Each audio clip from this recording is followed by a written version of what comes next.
Welcome to Protect Pods, grow your knowledge, gain the future. Halo Friend Protectors, akhirnya kita ketemu lagi di episode 4 kali ini yang tentunya bakalan membahas topik yang lebih fresh, terus juga lebih menarik dari episode sebelumnya. Nah mungkin Friend Protectors pada bingung ya, kok kayaknya background kita beda, suasananya beda ya di pagi hari ini. Yaps, betul banget, kita ada layout yang lebih kece, lebih fresh. Semoga teman-teman Friend Protectors bisa lebih nyaman juga ngelihatnya sama layout yang udah kita bikin. Jadi jangan sampai ketinggalan setiap episodenya karena bakalan lebih oke juga tiap episodenya. Oke deh, di episode kali ini kita juga udah bersamai dengan narasumber kita. Ada 2 narasumber kali ini. Mungkin bisa say hi dulu teman-teman di kamera. Hai. Oke, jadi kali ini kita bakalan ditemani sama ada Mbak Salsa dan juga Aisyah. Nah, mungkin Mbak Salsa atau Aisyah bisa perkenalan terlebih dahulu. Halo teman-teman, perkenalkan aku Aisyah, biasa dikenal Ai. Oke, dari HPT angkatan? Dari HPT angkatan 2023. Oke, mungkin lanjut ke Mbak Salsa. Oke, halo semuanya, kenalin nama aku Salsa, aku dari HPT angkatan 2022. Oke, sebelum kita masuk ke topiknya pada episode kali ini nih, aku mau tanya dulu deh, gimana kabarnya Mbak Salsa dan Ai? Alhamdulillah baik banget ya Ai. Kita Iya, alhamdulillah. ya di Jogja juga lagi hujan-hujan, jadi kayak nggak terlalu panas lah di Jogja ini jadian. Benar banget. Tapi untung di hari ini langitnya juga mendukung kita untuk take ya, Iya. karena benar-benar cerah, terus juga nggak mendung, nggak Iya. hujan, jadi kesininya juga aman aja Iya, gitu. betul. Oke, mungkin aku mau langsung tanya-tanya aja kali ya, karena kita episode kali ini tuh mengulik tentang judulnya itu adalah mimpi, mikir, menang. Nah, kali ini kita bakalan ngomongin tentang sesuatu yang mungkin Friend Protectors yang ambis-ambis nih bakal sangat tertarik dengan episode kali ini. Iya. Jadi kita punya narasumber yang sering banget ikut lomba dan selalu juara-juara gitu. Oke. Jadi untuk pertanyaan yang pertama yaitu aku sendiri juga penasaran sih, kan kita tuh sebagai anak proteksi tanaman tuh juga banyak banget ya tugas-tugasnya, terus lapraknya juga lumayan menggunung. Nah, kira-kira apa sih motivasi dari teman-teman untuk tetap mau ikut lomba, untuk menyisihkan waktunya, karena dalam lomba tersebut juga pasti kita harus mau untuk meluangkan ide, waktu, tenaga kayak gitu. Oke, bisa dimulai dari Kalau dari aku sih apa ya Okta, kayak kalau ikut lomba tuh jadi tantangan tersendiri gitu buat aku. Kayak kalau semisal aku ikut lomba ini aku bisa ngasah kemampuanku, kayak aku dapat materi dari dosen-dosen, dari praktikum-praktikum, itu kayak mengujiku buat aku bisa nggak sih kalau semisal menjadikan ideku ini untuk mengikuti lomba kayak gitu sih. Jadi teman-teman juga bisa tahu ide-ideku gitu. Oke, bener banget sih ya. Jadi kayak ide kamu pengen kasih tahu juga ke orang-orang, semoga bisa mungkin bisa lebih bermanfaat kayak gitu ya.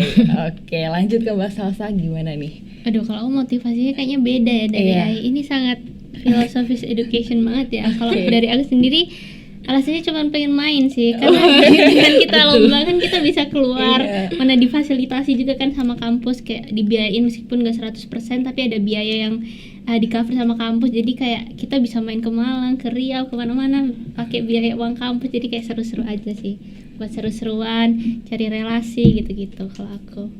Oke, jadi kayak emang selain mau ikut lomba juga pengen jalan-jalannya ya, Iya, healing tipis-tipis lah betul. ya dari kehidupan laprak yang sangat Iya. wow ini. Oke, Betul. jadi buat teman-teman kalau emang pengen healing tipis-tipis boleh banget untuk Ikut lomba. ikut lomba makanya ya kan, kalau buat apa untuk juaranya tuh ada bonus Iya, gitu ya betul, Mbak. bonus. Oke, lanjut lagi ke pertanyaan kedua, yaitu mungkin bisa diceritain nih lomba pertamanya dari Mbak Salsa maupun Ai itu lomba apa sih, dan mungkin apakah dari lomba tersebut jadi memotivasi teman-teman untuk lanjut ke lomba-lomba berikutnya kayak gitu.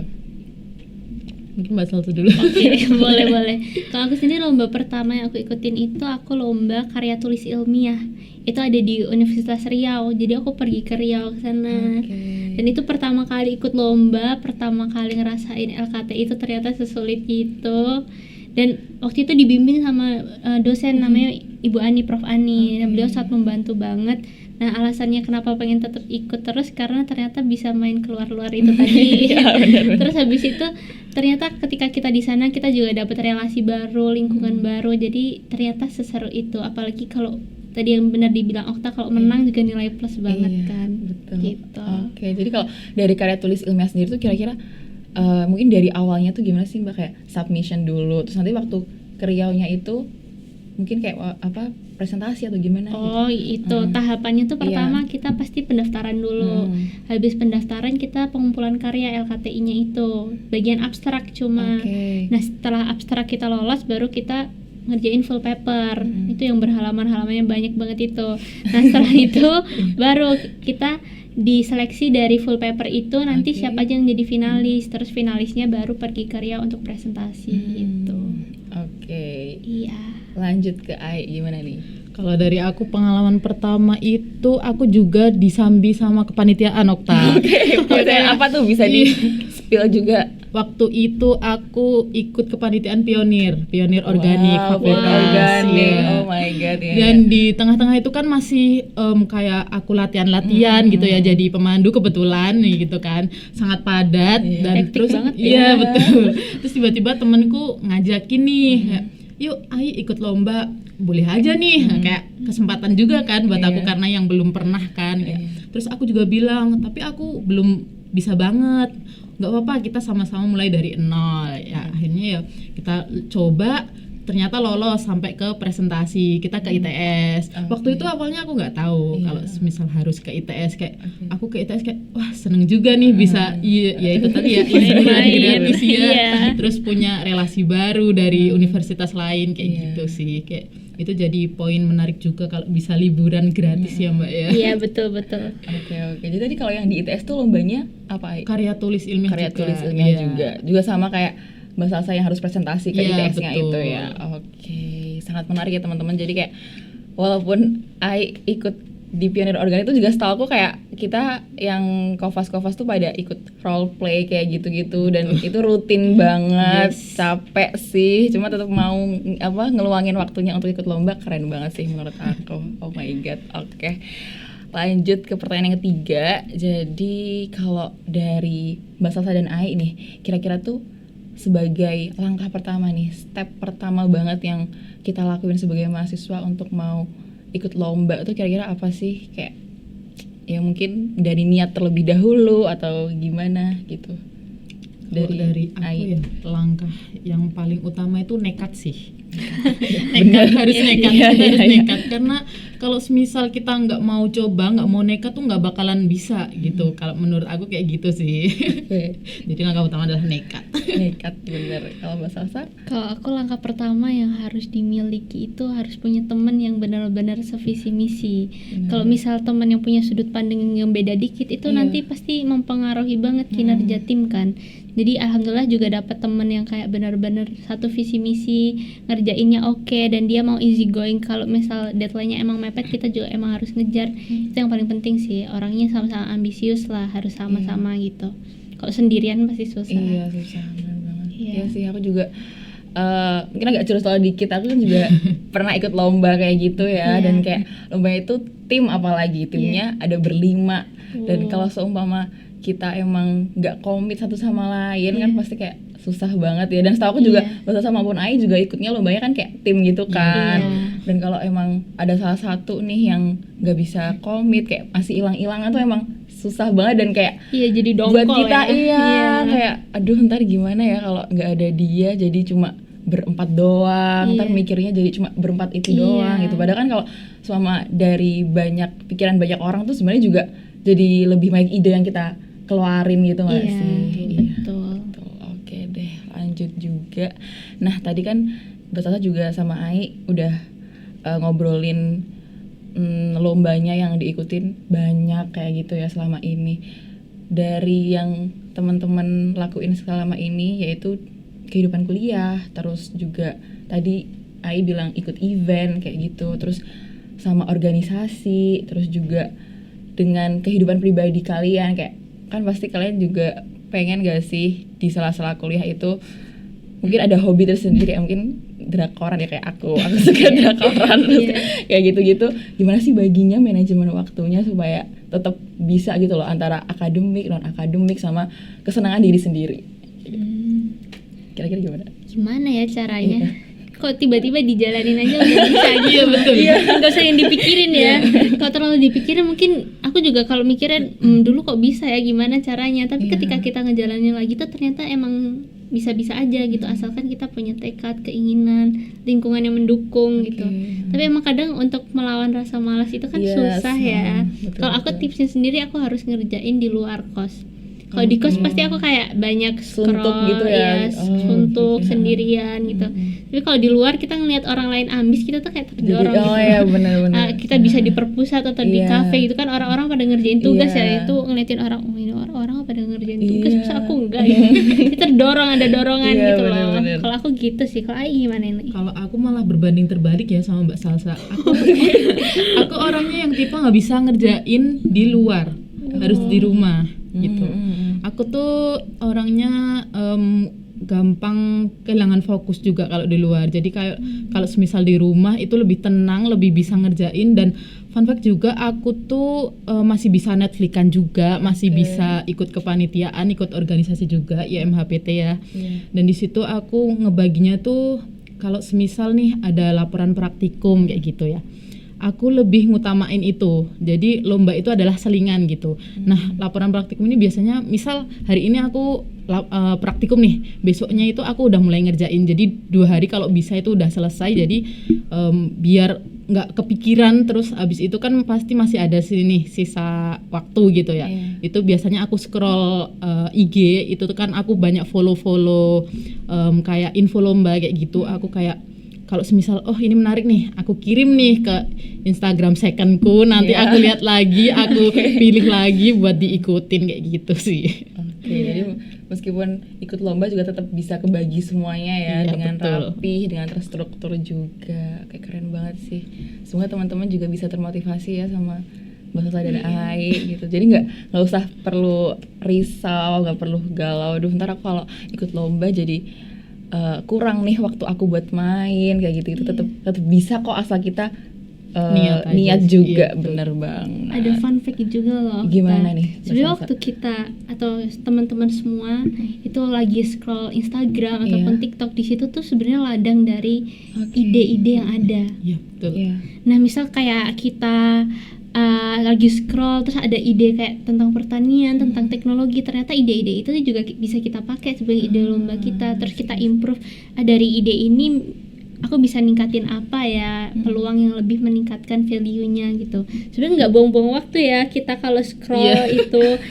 Kita juga bisa ngatur algoritma kita sendiri kan. Kalau ada hal-hal yang menarik kita like, kita share gitu, nanti dia akan muncul sendirinya. Jadi kalau misal ada lomba udah nggak ada lagi gitu kata kehabisan ide ya. Karena di internet itu udah banyak banget ide-ide itu. Jadi emang kayak tergantung kitanya juga. Oke deh, mungkin langsung aja juga ke pertanyaan berikutnya.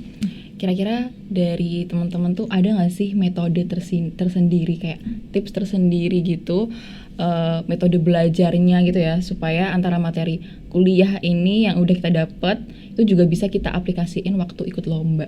Kira-kira gimana tuh? Gimana? Aduh, gimana ya? Kalau dari aku tuh kadang ide-ide itu juga muncul waktu dapat materi dari dosen gitu. Misal kita kayak bahas tentang pestisida nabati, itu kan juga mungkin dianggapnya kayak biasa aja gitu, tapi ternyata itu juga bisa jadi ide buat diikutin lomba kayak gitu. Kayak ide itu munculnya dari mana aja sih kalau menurut aku ya, kayak waktu di rumah pun tiba-tiba kepikiran ini bisa nih dijadiin ide. Aku juga tuh waktu itu pernah ke sebuah restoran kayak gitu. Itu aku melihat kayak alat yang itu tuh buat buat kelembapannya itu tuh terjaga gitu. Terus aku kepikiran, oh ini bisa nih dijadiin ide gitu buat diikutin lomba kayak gitu. Jadi di mana aja sih bisa ya buat dapat ide itu kayak gitu. Tergantung dari orangnya aja kayak gitu. Kepikirannya kemana sih ini gitu. Bener. sih? Lanjut ke Mbak Salsa. Oke, kalau aku sih metode belajarnya biar nggak keteteran juga ya kuliah itu harus ikut Yes. lomba. Sebenarnya dengan kita ikut lomba kan itu positif impact banget ya, kita belajar banyak-banyak hal baru. Nah, kebetulan juga lomba yang aku ikutin kan emang lingkupnya pertanian ataupun teknologi yang lingkupnya juga masih pertanian juga. Jadi tetap belajar tentang pertanian. Jadi tetap berkolerasi gitu loh. Aku nggak perlu belajar yang effort lebih karena aku ikut lomba itu, enggak. Bahkan mungkin bisa dibilang ikut lomba tuh meringankan belajar aku di kuliah, karena aku belajar hal-hal yang teman-temanku sendiri mungkin belum tahu. Dan kadang tiba-tiba di kelas disinggung, ini yang aku kemarin ya gitu. Aku udah tahu nih. Iya, aku udah tahu nih, teman-teman baru tahu nih. Jadi hal-hal kayak gitu. Jadi lebih gampang sih sebenarnya. Oke, jadi kalau masalah kayak gitu tuh kira-kira waktu ikut lomba dosen tuh juga ikut mendukung gitu nggak sih Mbak? Kayak mungkin mau ngajak diskusi kayak gitu-gitu tuh mereka juga open nggak sih? Kalau itu open banget sih banget dulu ya. waktu aku ada pembimbingnya Prof. Ani itu beneran open. Beliau bahkan kita mau presentasi beliau bilang kita ketemu dulu, kalian latihan presentasi, terus dikasih tahu juga kurangnya di mana, terus harus gimana gitu. Sangat baik banget dosen-dosen di UGM ini. Kalau gimana? Betul sih, aku juga pernah dibimbing oleh Ibu Siti Subandia dan juga Pak Prayogo, itu juga sangat open banget kalau semisal kita mau tanya-tanya tentang isi lombanya. Bahkan waktu itu Pak Yogo juga bantuin buat benerin latar belakangnya kayak gitu, kayak kita nggak kerja sendiri juga gitu. Kalau semisal kita berani tanya itu pasti ada solusinya gitu, dari dosen-dosen itu pasti open banget sih Okta. Oke, jadi kayak emang sangat membantu, jadi nggak perlu takut ya kalau sama Iya, ada kebingungan di tengah-tengah ikut lomba, kita ada dosen yang 24/7 enggak sih? Ya kalau 24/7 enggak ya. Tapi selalu open lah kalau kita mau minta bantuan kayak gitu. Nah, kira-kira dari Mbak Salsa maupun Ai ada nggak sih pengalaman gitu yang paling membekas waktu persiapan ataupun pasca lomba gitu? Apa ya? Apa tuh Mbak? Belum ada ide dulu mungkin. Kalau dari aku sih, fun fact, aku pernah jurinya adalah dosen kita sendiri, yaitu Pak Arif. Oke. Sebenarnya waktu awal itu nggak tahu kalau semisal jurinya Pak Arif. Jadi waktu tahu jurinya Pak Arif masuk ke ruangan itu kaget banget. Kok kayak kenal gitu ya? Kayak kenal, ya Pak Arif. Gitu. Kayak sebenarnya deg-degannya tuh ada banget karena kan takut juga kayak aduh kok dosen sendiri gitu ya, karena baru pertama kali itu dan kaget banget, gimana ya ini nanti kalau ditanyain gitu. Tapi ternyata Pak Arif tuh baik banget, kayak ngasih pasca lomba itu ngasih masukan kayak gitu, kurangnya apa kayak gitu sih. Jadi kayak ada plus minusnya lah. Minusnya juga itu sih, cuma kaget aja, bikin shock gitu. Iya. Oke, kalau Siapa yang gak shock ya? Biasanya di kelas diajarin, sekarang jadi juri kita. Bener sih. Iya. Kayaknya setelah aku pikir-pikir, mungkin yang paling menarik dan membekas di aku tuh lomba aku waktu di Bogor. Jadi ada namanya JPTI lombanya. Nah di sana tuh aku ngikutin esai yang online sama infografis yang offline. Nah itu paling membekas karena aku bener-bener dari Jogja ke Jakarta ke Bogor itu bener-bener aku sendirian. Yang lainnya itu pada naik bis, aku pengennya naik kereta karena lebih cepet kan. Jadi itu paling membekas ya, aku kayak ngerasa wow ternyata aku bisa ya pergi jauh-jauh sendirian. Itu sampai orang tuaku bilang, "Dek ayo Dek, dianterin aja gitu." Aku juga cuma sehari ngapain mau dianterin kan. Itu jadi paling membekas sih karena kayak bener-bener sesendirian itu. Apalagi infografis kan juga individu kan, jadi aku kayak bener-bener harus mikir sendiri. Malam-malam orang-orang mungkin pada tidur ya, aku di asrama di IPB-nya sendiri, aku kayak kira-kira pertanyaan yang bakal dibuat apa ya, terus gini pertanyaannya apa ya, kayak itu bener-bener kan biasanya ada partnernya kan kayak kita apa ya pertanyaannya besok, diskusi gitu ya. Ini kan bener-bener kayak harus sendiri, nggak bisa tidur, harus mikir besok pertanyaannya apa gitu. Itu paling membekas sih menurut aku. Iya sih, dari cerita-ceritanya juga sangat keren, maksudnya kayak solo traveling terus sendiri semuanya ya kan. Terus Ai juga ya ada shock sedikit tapi tetap oke kan. Oke deh, lanjut juga ke pertanyaan selanjutnya. Kira-kira ada nggak sih dari Mbak Salsa maupun Ai itu momen kayak males gitu, kayak mungkin pernah dalam satu lomba gagal atau gimana itu, terus kayak jadi apa ya, kayak berkecil hati gitu loh untuk mau ikut lomba berikutnya, kayak aduh kemarin aku udah ngeluangin banyak waktu tapi ternyata sia-sia nih, nggak menang gitu. Kalau mau ikut lomba selanjutnya bisa nggak ya gitu. Jadi kayak ada mungkin rasa minder atau kayak rasa malesnya tuh kira-kira gimana sih mengatasi hal tersebut? Ada banget sih kalau aku waktu kalah. Iya. Ya, waktu itu aku pernah ikut lomba anak fakultas teknik. Oh, Kan nggak ini iya, sejalan banget ya sama kita, tapi aku pengen nyoba karena yang dibawa tuh juga tentang teknologi kan waktu itu lombanya LKTI udah buat berlembar-lembar banyak banget. Bahkan waktu itu kan pembimbingnya juga Prof. Ani. Nah, Prof. Ani tuh sampai bawain kita kayak cutting yang beliau tuh dulu atau sedang, aku lupa deh, sedang atau telah iya. penelitian tentang hal itu. Nah, itu revision yang dikasih cuttingnya tuh banyak banget. Dan waktu itu aku kebetulan lagi magang juga di Bogor. Itu kerasanya capek banget ya, abis magang kan kayak kerja rodi kan, terus pulang-pulang harus ngerjain revisionnya seabrek gitu. Terus kita udah selesai revisiin semua, terus kita submit, ternyata bahkan kita nggak lolos jadi finalis. Itu kayak kita yang awalnya masih ada info lomba, aku share ke second account juga buat ini lagi kan, diulik-ulik lagi. Aku kayak besok lagi capek iya, tapi akhirnya mau lagi karena keinget momen waktu menang. Kalau waktu menang kan kayak wah, ini dia kita tunggu-tunggu. Tunggu.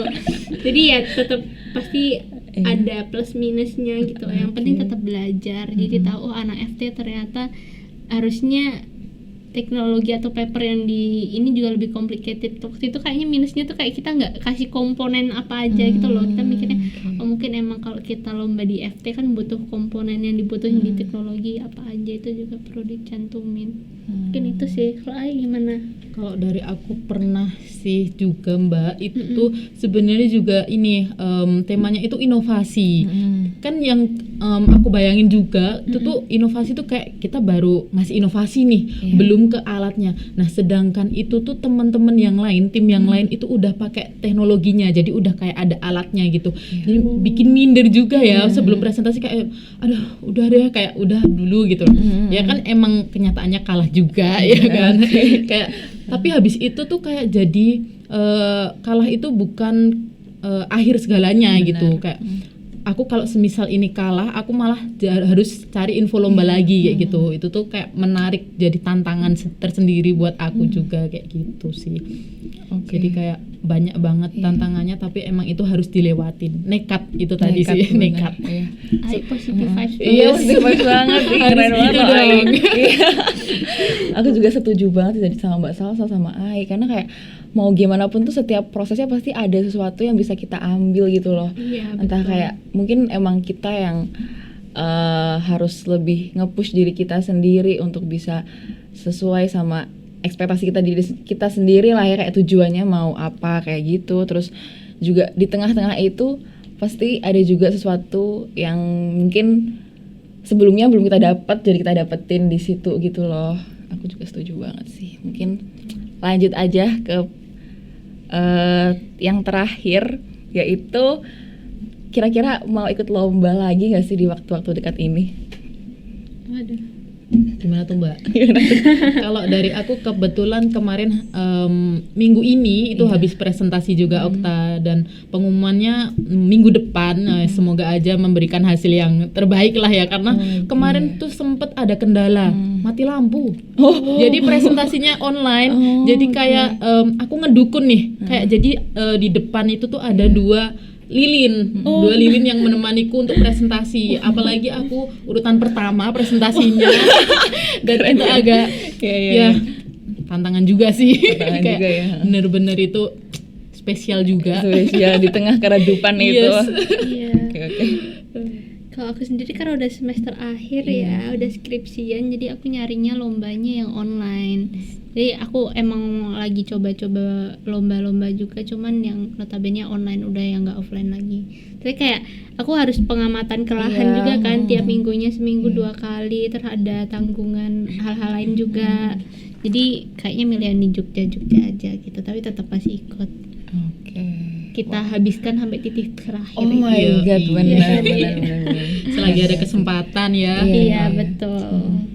Oke, Plan Protectors. Tadi kita udah banyak banget ya bahas mengenai lomba-lomba. Ternyata yang pertama kita butuhin tuh adalah tetap nekatnya dulu, niatnya dulu. Karena kalau kita nggak niat juga nggak bakal kejadian gitu loh untuk daftar lombanya. Terus juga di sela-sela lomba itu kalau emang kita ada kebingungan atau gimana, selalu ada dosen yang senantiasa bisa ikut membantu, ikut mendampingi kita. Terus juga di tengah kehidupan ini yang sangat-sangat wow, agak gedebak-gedebuk, dar-der, tapi tetap bisa kita sambil juga dengan ikut lomba selama kita bisa bisa adjust diri kita sendiri gitu loh, kayak memanajemennya kayak gimana, kayak gitu sih. Oke, sangat insightful sekali materi topik pada hari ini. Semoga teman-teman Plan Protectors bisa termotivasi, bisa semangat untuk ikut lomba-lomba, karena yang pertama ada bonusnya juga, juara, terus healing tipis-tipis tadi ya dari kehidupan laprak ini. Jadi semoga teman-teman bisa mau termotivasi. Oke deh, mungkin itu aja ya teman-teman. Terima kasih banyak Plan Protectors yang selalu setia menemani kita dari episode 1 sampai episode 4 kali ini. Dan semoga teman-teman juga selalu mau nungguin episode-episode berikutnya yang tentunya pasti lebih fresh, terus narasumbernya juga lebih keren-keren lagi. Jadi jangan sampai ketinggalan. So, sampai jumpa teman-teman. Bye-bye.